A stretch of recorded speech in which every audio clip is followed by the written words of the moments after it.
नमस्कार। आप देख रहे हैं न्यूज इंडिया। आपके साथ मैं हूं सरफराज सैफी।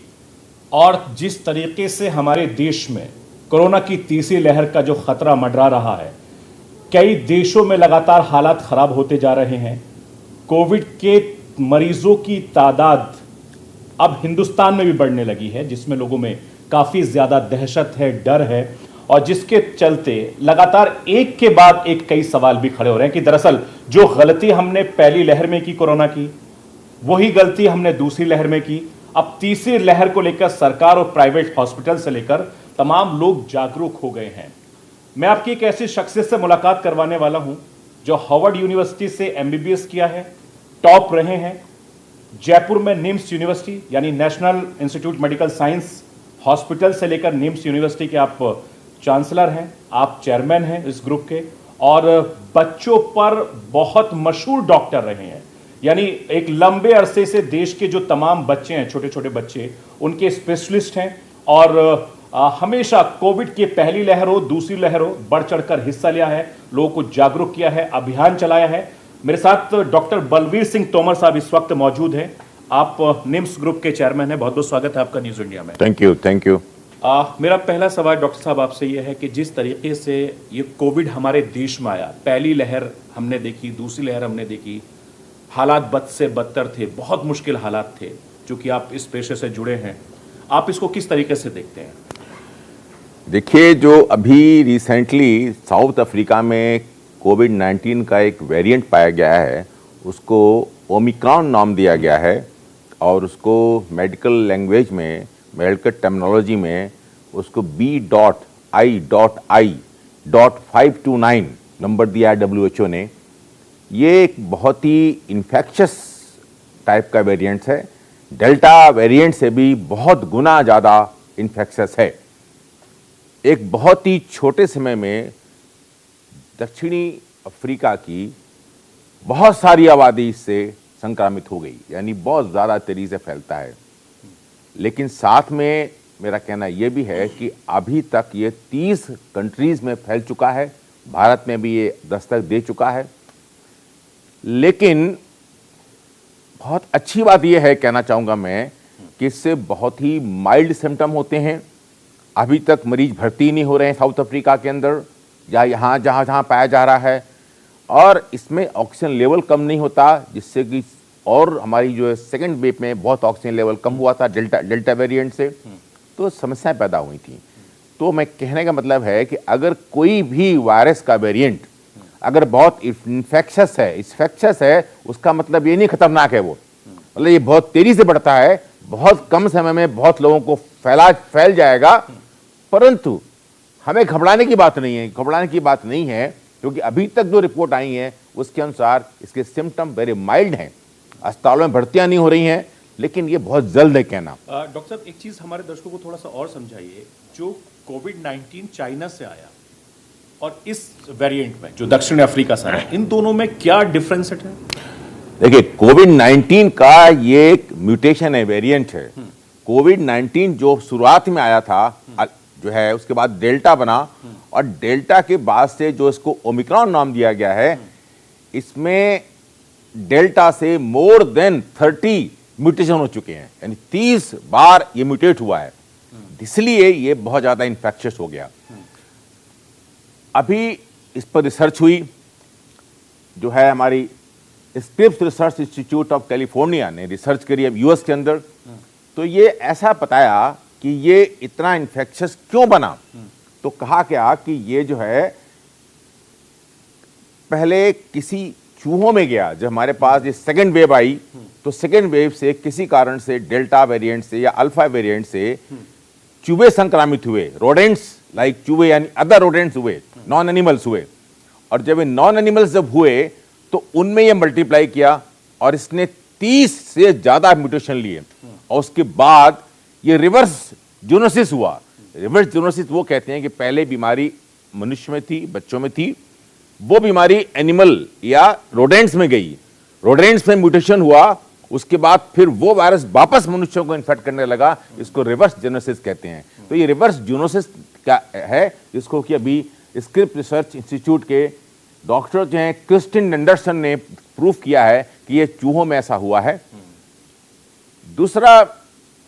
दूसरी यूनिवर्सिटी जो है यूएस की टुलेन मेडिकल स्कूल है जो न्यूज और आयरलैंड में है, उन्होंने ये कहा है कि इसमें यह भी हो सकता है कि से फॉर एग्जांपल ये वायरस किसी ऐसे मनुष्य में रहा जिसकी की इम्यून क्षमता यानी लड़ाई से लड़ने की क्षमता कम हो, या किसी कारण से इस वायरस के घुसने के बाद उस मनुष्य को, मैं बात कर रहा हूं सेकेंड वेव की, जब घुसा तब क्रोनिक बीमारी हो गई हो, उसको सिरोटिक लिवर हो गया हो, या क्रोनिक ऐसी बीमारी हो गई हो, ट्यूबरक्लोसिस हो गया हो कि जिससे कि उसकी इम्यूनिटी कम होती गई, तो ऐसे मनुष्य में भी ये वायरस मल्टीप्लाई करना शुरू कर देता है और मल्टीप्लाई करके ये इसके म्यूटेशन जो होते हैं बढ़ते जाते हैं और फिर ये मनुष्य में फैल गया। तो दो तरह की रिसर्च चल रही हैं, आने वाला समय बताएगा कि मतलब ये कैसे हो, लेकिन ये कहीं ना कहीं से या तो रिवर्स जूनोसिस यानी चूहों से रोडेंट से मल्टीप्लाई करके वापस आया मनुष्य में, या मनुष्य जिसके अंदर था वो क्रोनिकली बीमार हो गया इस वायरस के घुसने के बाद और वायरस इसमें बढ़ता गया, म्यूटेंट होता गया और 30 बार म्यूटेंट करके एक भयंकर रूप में आया जिसमें कि ये इन्फेक्शस बहुत हो गया। लेकिन साथ में अभी तक जहां तक रिपोर्ट आ रही हैं वो यही कह रही हैं कि भाई ये जो है इन्फेक्शस तो बहुत है, लेकिन इसके अभी हमें खतरा, जान का खतरा अभी नहीं लग रहा है और ये बहुत सीरियस बीमारी लेके नहीं आ रहा है, बट बहुत इन्फेक्शस है। डॉक्टर साहब एक चीज़ और समझाइए कि जिस तरीके से चाइना से चमगादड़ में और दूसरे जानवरों में ये इस तरह के जो कोविड बहुत तेजी से फैला, जो मोमेंट आ रहा है अभी ये इसके अंदर, जैसा आपने बताया कि चूहों में फैल रहा है, चूहों में अलग अलग तरीके से अलग अलग वैरायटी से फैल रहा है, जो इंसान साउथ अफ्रीका से इंडिया या दूसरे मुल्कों में जा रहे हैं वो ये बताया जा रहा है कि एक इंसान अगर उससे इफेक्टेड है वो 5 लोगों को इफेक्टेड कर रहा है। हाँ, क्योंकि अब देखिए ये जो अगर साउथ अफ्रीका से कोई आया और उसको ये ओमिक्रॉन नाम का वेरिएंट से इन्फेक्टेड है तो वो तो वायरस अब घुस गया और जैसे ही वो वायरस खांसी में हवा में उड़ेगा, छींक में जाएगा, तो वो वायरस उसी तरह फैलेगा जैसे कि हमारा कोविड-19 जो कि चाइना से आया था या जैसे भी पहले उत्पन्न हुआ वो फैलता था वैसे फैलेगा, लेकिन इसकी फैलने की क्षमता बहुत गुना ज्यादा है हमारे डेल्टा वायरस से और अल्फा वायरस से, तो बहुत ज्यादा तेजी से फैलेगा। इसलिए हमारी सरकार, जैसा कि आपने सुना होगा, देखा होगा, पढ़ा होगा, कि पूरा उपाय कर रही है कि भाई सबकी RT-PCR टेस्ट किए जाएं और सबको क्वारंटीन किया जाए, घर के अंदर रोका जाए। ये सारे हमारे चेक किए जा रहे हैं एयरपोर्ट्स पे और उसका हम लोग पूरी तरीके से पालन कर रहे हैं। डॉक्टर साहब, जो इस वक्त न्यूज़ इंडिया के दर्शक हैं, एज ए डॉक्टर होने के नाते आप इनको क्या एडवाइस करेंगे कि कम से कम जो कोविड की पहली लहर थी, दूसरी लहर थी, जो गलतियां हुई वो तीसरी लहर में ना आए, क्योंकि उसकी आहट से इस वक्त जो हमारे पास जो वेरिएंट आया उससे लोगों में बड़ी दहशत है, किस तरह का एडवाइस आप करेंगे? देखिए, पहली बात तो मेरी बड़ी साफ मैसेज है कि डरे नहीं, घबराएं नहीं, बिल्कुल ही नहीं घबराएं, नंबर 1। और नंबर 2, हिंदुस्तान में हमें घबराने की जरूरत नहीं है। क्यों नहीं है? कि पहली बात तो ये इन्फेक्शस बहुत है पर गंभीर बीमारी नहीं कर रहा है, और दूसरी बात हिंदुस्तान की एक बहुत बड़ी आबादी जो है 100 करोड़ से भी ज्यादा आबादी हमारी वैक्सीनेट हो गई है। अब मैं बात करूंगा कि वैक्सीनेशन से क्या होता है। वैक्सीनेशन से ऐसा हो गया कि हमारे दो तरह की एंटीबॉडी बनती हैं, एक तो एंटीबॉडी बनती है, एक हमारी सेल होती है, सेलुलर एंटीबॉडी बनती है। तो जो हमारी ह्यूमरल एंटीबॉडी होती है वो तो धीरे धीरे कम होती जाती है, लेकिन जो सेलुलर एंटीबॉडी हमारे अंदर बन जाती है वो इस वायरस को, जिनको के लगे हुए कई महीने भी हो गए इस वैक्सीन को लगे हुए, उनके अंदर एक ऐसे सेल हैं जिनके अंदर मेमोरी है, और अगर ये वायरस उसके अंदर जाता भी है तो उसमें उनको फैल तो सकता है, फैलेगा, लेकिन उनको एक क्लिनिकल सिम्टम बहुत कम होंगे, बहुत माइल्ड होंगे। क्यों फैलेगा? जहां की एक और चीज कहना चाहूंगा बड़ा क्लियर, कि जितने वैक्सीन हम लगा रहे हैं, चाहे हमारा कोविशील्ड हो, कोवैक्सीन हो, अदर हो, उन सब में इस बीमारी को मॉडिफाई करने की क्षमता है। यानी वो वैक्सीन इन्फेक्शस होने को मनुष्य को रोकते नहीं है वैक्सीन लगने के बाद, या उस बीमारी को आदमी फैला भी सकता है, राइट?